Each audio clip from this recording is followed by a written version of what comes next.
Well, it's 5:41. Welcome back. Minot is a city that takes a lot of pride in its Scandinavian heritage, and so much so that there's an entire park dedicated to it.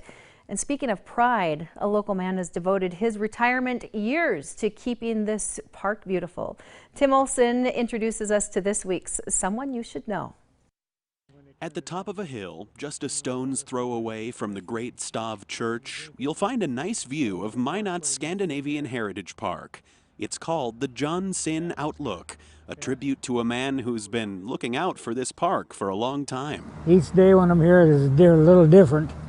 You know, start off in the morning, figure out what we gotta do for the day, and then go do that. The 98-year-old is a World War II veteran. He earned a Bronze Star Medal. Then he worked for the U.S. Army Corps of Engineers until the late 1980s. But he didn't seem to take the whole retirement idea to heart. You drive right by it every day you come here. So the object was to keep it looking beautiful and make some additions as we went along. John Sin adopted the Scandinavian Heritage Park as his own. And 25 years later, his fingerprints are all over the place. When I wanted to build it, I designed the waterfall. And then the pump house, I designed that. The grade that they built the church on, I had to do with that, and sidewalks, and then the courtyard.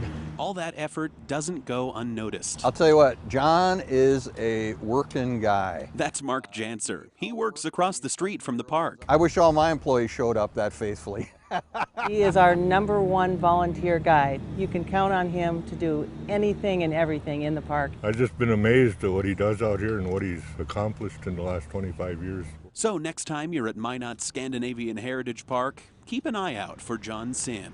Chances are he'll be there, making the park an even more picturesque place.